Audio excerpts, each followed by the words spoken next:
Salut à tous, aujourd'hui épisode numéro 955 de l'After Zappimage. On va débuter avec les résultats complets de la 30e journée de Ligue 1. Bonne opération pour Lens qui s'impose 2-1 du côté de Strasbourg. Match nul entre Brest et Angers, 0-0. Victoire de Reims à Dijon, 1-0. Victoire pour Montpellier, 3-1 face à Bordeaux.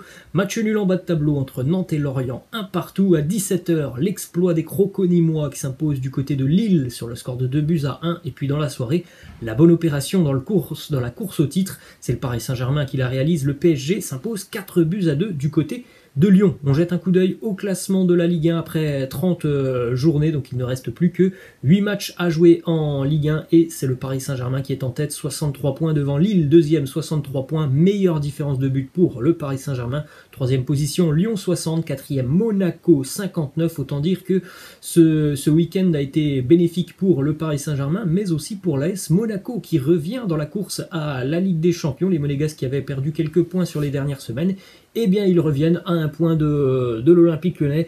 En bas de tableau, Dijon est complètement décroché, et on peut le dire, Dijon est en Ligue 2, 19e le FC Nantes avec 28 points, 18e et barragiste Nîmes 29, 17e Lorient 29, là aussi c'est très serré quand même en bas de tableau. Il y a 3 équipes pour le moment, Saint-Etienne a un petit matelas d'avance, 3 équipes pour une place et demie on va dire, puisqu'il y a une place qui va assurer évidemment le maintien en Ligue 1 et puis cette 18e place de barragiste. Donc voilà, il faut à tout prix ne pas être 19e en Ligue 1. Ensuite on enchaîne avec donc la victoire du Paris Saint-Germain du côté de Lyon sur le score de 4-2. Le PSG qui envoie un sérieux message à ses adversaires en Ligue 1. On rappelle que Paris n'avait jamais battu une équipe du top 4 de la Ligue 1 cette année. C'est chose faite hier du côté de Lyon, au meilleur moment tout simplement. Maintenant qu'il ne reste plus que 8 matchs en Ligue 1, évidemment c'est un gros coup réalisé par les Parisiens hier du côté de Lyon. Surtout que voilà, le Paris Saint-Germain a haussé son niveau, le PSG a dominé son sujet hier, donc une victoire plus que logique. Et on rappelle, c'est une victoire qui fait énormément de bien au niveau du classement, au niveau des têtes, puisque aussi juste après la trêve internationale, on aura ce match entre le Paris Saint-Germain et Lille. Donc autant dire que voilà, le PSG se prépare très très bien avant cette deuxième finale, on va l'appeler comme ça, ce match face à Lille dans 2 semaines. Les buteurs parisiens, doublé pour Mbappé, un but pour Danilo Pereira, un but pour André Di Maria sur coup franc du côté de l'Olympique Lyonnais, très joli but pour Islam Slimani. Et puis en fin de match, c'est Maxwell Cornet qui a marqué le deuxième but lyonnais. On enchaîne avec les stats de Kylian Mbappé qui a inscrit hier son 100e but en Ligue 1 en 142 matchs. C'est assez hallucinant pour Kylian Mbappé d'ailleurs, en 142 matchs, donc évidemment du côté de Paris et de Monaco. Kylian Mbappé a été décisif à 141 reprises, donc c'est quasiment à une fois par match où Mbappé est décisif, 100 buts et 41 passes décisives pour Mbappé, le tout en 142 matchs et le tout aussi à l'âge de 22 ans. Il est devenu hier soir le plus jeune joueur de l'histoire à atteindre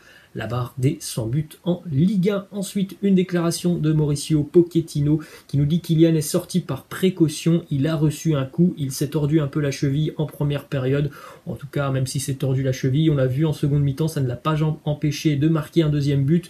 Il a demandé le changement, donc on pouvait se dire que voilà, c'était quand même assez sérieux cette blessure. Visiblement, ça n'a pas l'air très très grave pour Mbappé, puisque après, lorsqu'il était sur le banc, le personnel médical du Paris Saint-Germain n'est pas forcément venu vers lui pour lui administrer des soins. Donc voilà, plus de peur que de mal, je pense, du côté de Paris. Ça n'a pas l'air très très grave pour Mbappé, qui a été remplacé hier par Neymar. Neymar qui faisait son retour dans le groupe. Il a donc pu jouer une bonne grosse vingtaine de minutes en seconde mi-temps. C'est évidemment une très bonne nouvelle pour le Paris Saint-Germain. Après près d'un mois d'absence pour Neymar, il est de retour, à quelques semaines évidemment d'affronter le Bayern Munich. Pour ceux qui veulent un débrief de ce match entre Lyon et le Paris Saint-Germain, vous le retrouvez, il défile juste au-dessus de moi. On enchaîne avec la défaite hier du LOSC battu à domicile. Une nouvelle fois les Lillois qui perdent des points, ça commence à faire beaucoup pour le LOSC depuis quelques semaines. Les contre-performances s'enchaînent à domicile, battu hier par une équipe qui était en mauvaise position au classement, les Crocos-Nîmois. Victoire pour les Crocos sur le score de 2-1 du côté de Lille. Et ce qui est inquiétant à côté lillois, c'est que sincèrement c'est pas illogique cette victoire nîmoise, parce que le LOSC n'arrive plus à prendre l'ascendant sur ses adversaires. On voit des Lillois qui physiquement sont en difficulté côté face à des Nîmois qui sont totalement métamorphosés. Hein. L'arrivée de Pascal Planck a vraiment fait beaucoup de bien aux Crocos qui étaient à la dérive totale en première partie de saison avec Jérôme Arpinon. Depuis que Pascal Planck est arrivé, on voit une toute autre équipe sur le terrain, une équipe qui joue au foot tout simplement, et c'était pas le cas avec Jérôme Arpinon. On enchaîne avec une statistique du côté de Dijon qui a perdu hier à domicile face à Reims sur le score de 1-0. Dijon n'a remporté aucun de ses 16 matchs à domicile en Ligue 1. 6 nuls, 10 défaites.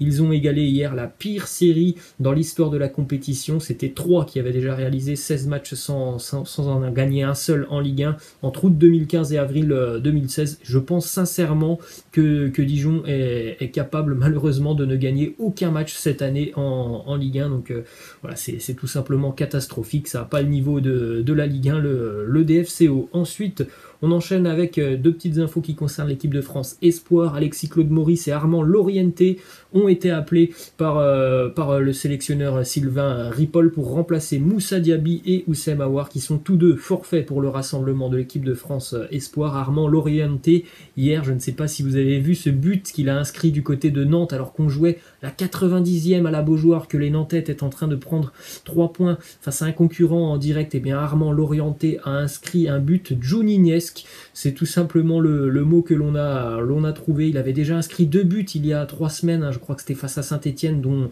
2 coups francs magnifiques. Hier, il a récidivé. Je vous incite vraiment à voir le but inscrit par Armand Lorienté hier. Ça sera certainement l'un des plus beaux buts inscrits en Ligue 1 cette année. Un coup franc de 37 mètres pour Armand Lorienté hier, et surtout la trajectoire du ballon est absolument folle. C'est vrai que c'est une trajectoire que l'on a pu voir souvent lorsque Juninho tirait des coups francs. Il est somptueux le but d'Armand Lorienté hier, et il permet en plus de ça aux Lorientais d'arracher un point hyper précieux du côté de la Beaujoire. Ensuite, direction Marseille, déclaration d'Alvaro qui nous dit: mon rêve serait de pouvoir vacciner tous les supporters de l'OM.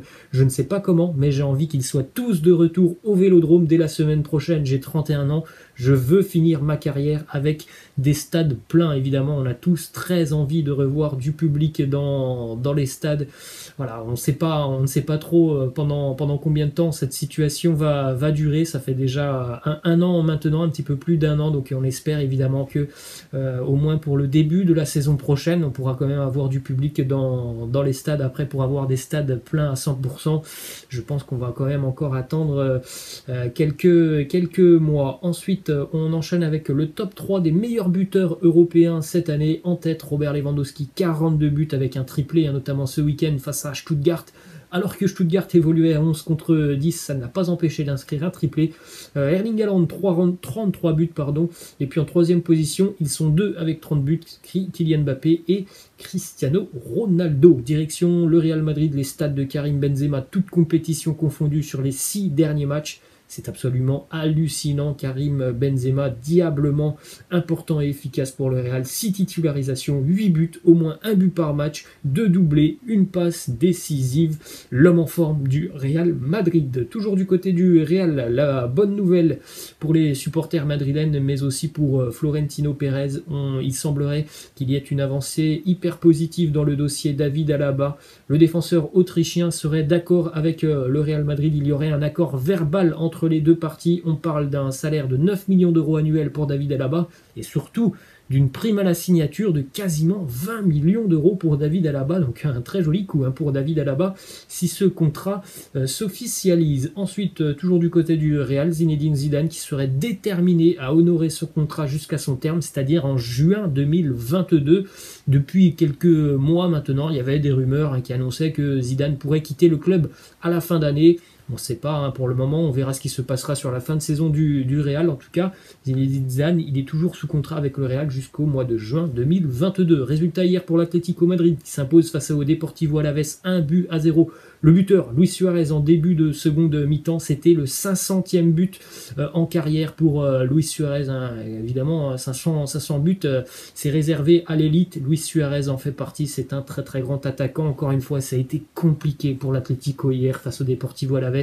Succès ric-rac, 1-0.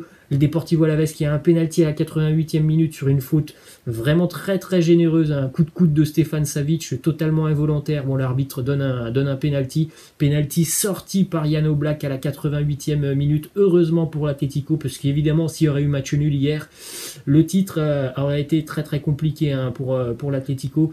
Cette victoire permet quand même à l'Atleti de garder toujours son petit matelas de points d'avance sur le Barça, mais c'est très très compliqué au niveau du jeu pour l'Atlético, même si hier ça passe par un trou de souris. On enchaîne avec le résultat du Barça qui s'impose très largement hier du côté de la Real Sociedad sur le score de 6-1, doublé pour Lionel Messi, doublé pour Sergino Dest et 2 buts pour nos Frenchies, à savoir Antoine Griezmann et Ousmane Dembélé. Prestation majuscule du Barça hier en mode rouleau compresseur.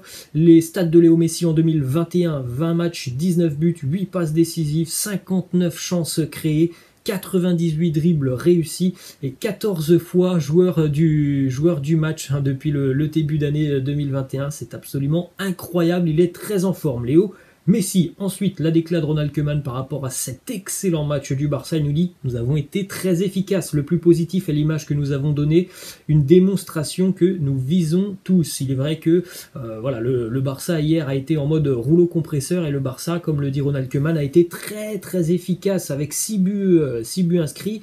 Voilà, il y a eu pas mal de problèmes depuis le début d'année quand même du côté catalan sur le front de l'attaque hier. C'était diablement efficace pour les Catalans. Regardez cette statistique qui montre à quel point le Barça est un ogre depuis quasiment 4 mois en Liga. Sur 54 points, le Barça en a pris 48. C'est assez hallucinant. Évidemment que le Barça est en pleine bourre et juste derrière l'Atlético Madrid, il y aura une fin de saison quand même compliquée pour le Barça. Il y aura ce match face à l'Atlético, ce match face au Real. Il y aura aussi, je crois, des déplacements à Villarreal, à Valence. Donc ça ne sera pas simple pour les Catalans. Mais évidemment, s'ils tiennent toujours ce rythme, ça sera compliqué pour l'Atlético d'aller chercher ce titre malgré les 4 points d'avance à l'heure actuelle, parce qu'on voit une équipe du Barça qui est inarrêtable en ce moment. Ensuite, la déclaration de Didier Deschamps qui nous parle d'Ousmane Dembélé. Il nous dit « Je pense que Dembélé peut encore gagner en efficacité. Il le sait, il a cette capacité, il a des fulgurances, il va très vite, il a les 2 pieds, il peut marquer des buts. » C'est vrai que Ousmane Dembélé, depuis quelques semaines, voire quelques mois maintenant, on a quand même l'impression qu'il a travaillé, je pense déjà mentalement pour tout simplement saisir l'opportunité qu'il a d'être du côté de Barcelone. On voit que physiquement il est au top, il n'est plus gêné depuis quelques mois maintenant par ses blessures qui visiblement d'après la presse espagnole étaient liées à son hygiène de vie. Donc là on voit un Ousmane Dembélé régulièrement décisif pour le Barça et évidemment qu'il pourrait beaucoup apporter aussi à l'équipe de France. Il est en train aussi évidemment de conserver sa place, je pense, du côté de Barcelone. Il est bientôt en fin de contrat. Il me semble que s'il continue sur sa lancée, le Barça va certainement lui proposer une prolongation de contrat. Ensuite, du côté de Barcelone, hier, c'était l'anniversaire de Ronald Koeman, Jordi Alba et Antoine Griezmann. Donc évidemment, ça a été une soirée parfaite pour tous ces hommes avec cette victoire 6-1 du côté de la Real Sociedad. Toujours du côté de Barcelone, une petite info qui concerne Philippe Coutinho qui devrait faire ses valises sur le mercato estival du côté de la nouvelle direction, donc Joan Laporta.